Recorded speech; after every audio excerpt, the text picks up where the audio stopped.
Magandang araw mga kaibigan.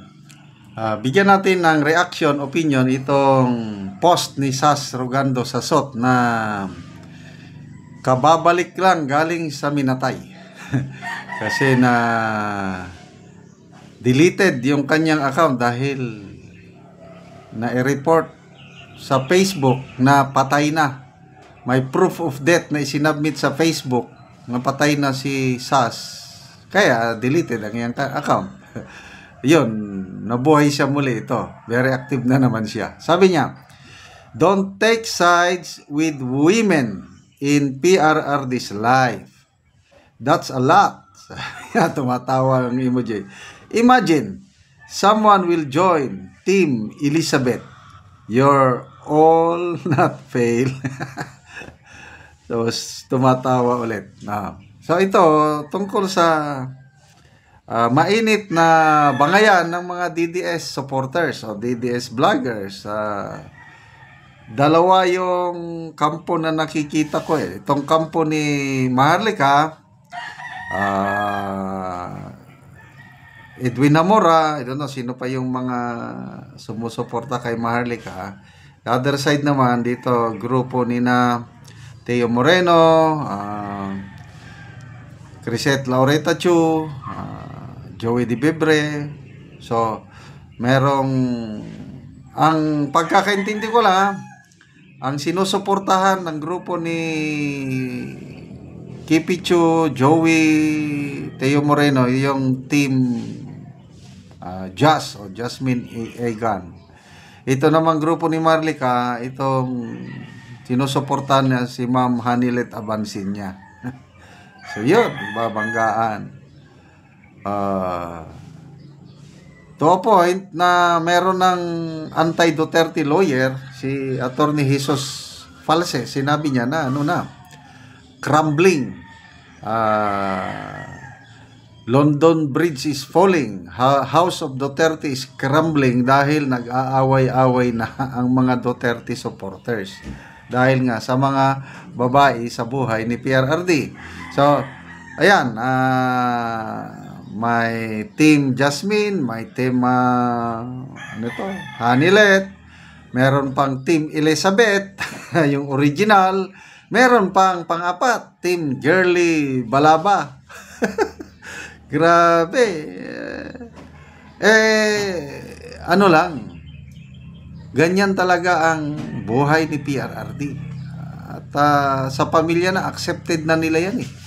I don't know bakit pinapalaki lang ng mga supporters. Kaya agree ako dito kay Sas. Parang maganda si Sas. Siya na lang ang tatay yung referee.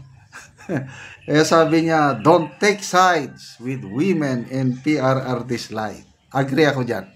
Pabayaan na lang natin yan. Yun na yung pagkatao ng ating tatay Digong. Okay, so magbasa tayo sa mga comments. Donski Potski, sabi niya, "Yeah, we are all glad you're back, Miss Sas." Eri Yan, "For me, no team. Gusto ko sila dalawa. Kasi may anak si tatay sa kanila dalawa at wala namang competition sa kanila." Yes. Diba nung presidente pa si Tatay D, tahimik lang sila eh. May kontrabida lang na dumating na pabida-bida. Sino ba yung kontrabida na pabida-bida? Yan na. So to me, wala akong nakikitang problema dito sa Team Elizabeth and Team Hanilet.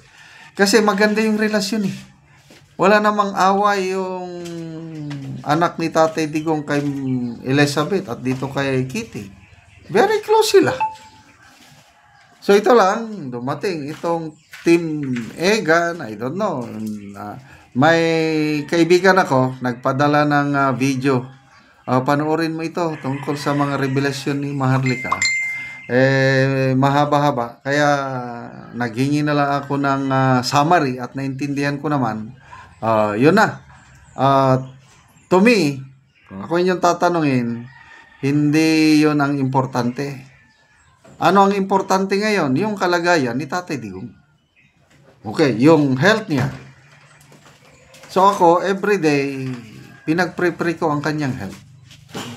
Ano pa? Yung kanyang paglaya. yung interim release, ipinagdarasal ko yan araw-araw.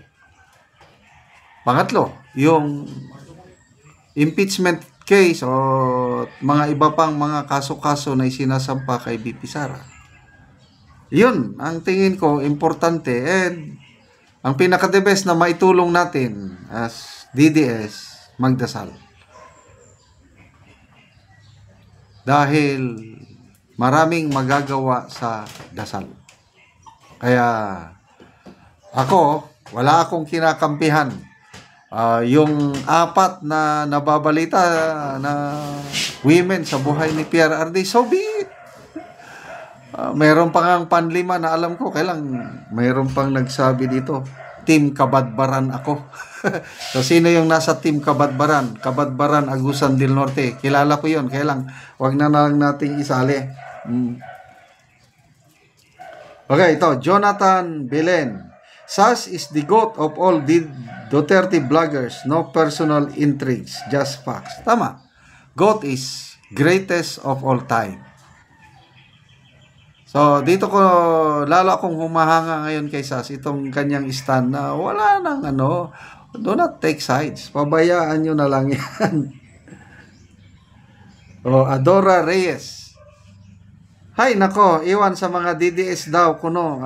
Mahal si PRRD, pero hinahayaan nilang bastusin at pagtawanan. Wag ko na lang basahin. Team Philippines ka lang, SAS. Yes. Team Philippines, dahil lahat ito ginagawa natin dahil mahal natin ang ating bansa, mahal natin si Tatay Digong at ang sambayan ng Pilipino. Kaya, but normal yan sa malaking pamilya nga, may nag-away-away. Ito pa kaya, Duterte family kung tawagin tayo. Kahit hindi natin ka-blood relationship si Tatay Digong, kailang tatay pa rin natin siya. Kaya, puros tayo magkakapatid, mga DDS. Kaya lang, hindi mo maiwasan yung hindi pagkakaintindihan sa isang malaking pamilya. So, mag-slide na lang yan. Wala na kasing ibang isyo. Tingnan nyo, pag may mga ibang isyo, kagaya ng impeachment, kung magsimula na yung bloodbath, makakalimutan na yan. Ngayon kasi walang ibang mapag-usapan eh. Okay, salamat mga kaibigan sa inyong pagsubaybay sa ating channel. Nakakatulong kayo ng malaki sa tribong Talaandig ng Bukidnon dahil ang income natin sa channel na ito is pantulong natin sa tribo. Sa ngayon, namimigay tayo ng libreng yero at pako para makapagpatayo ng mas maayos na tirahan ang tribong Talaandig. Panoorin ninyo ang video na ito. Muna po ni ang natagan og yero. Salamat kayo sa kuan sin nga gipangatag sa tanan po. Salamat sa Ginoo. Karon kaya pa mo kabalay kay nagluom ra ko sa akong kuan ugangan. Kaya tayo ko kon makabalay sa gihatag nga sin. Karon nagpatindog na siya og bagong balay. Mo na ni siya ang natagaan na mogero.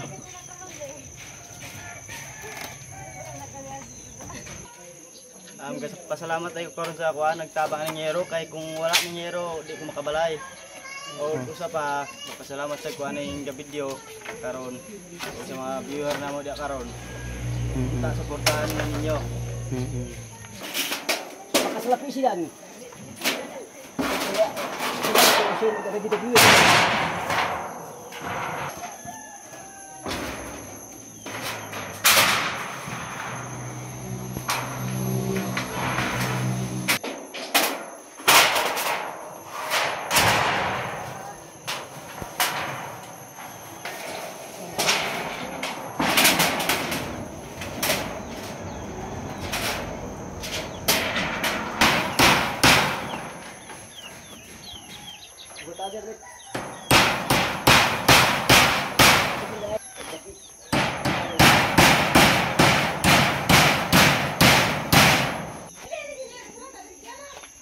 So, human na gyud og atok.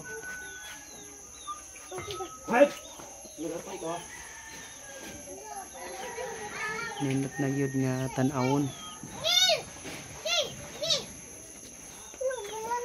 Salamat kayo kay nakabalay na ako karon. Salamat po sa video. Salamat Salamat sa video og salamat sa nag-sponsor aning yero. Salamat.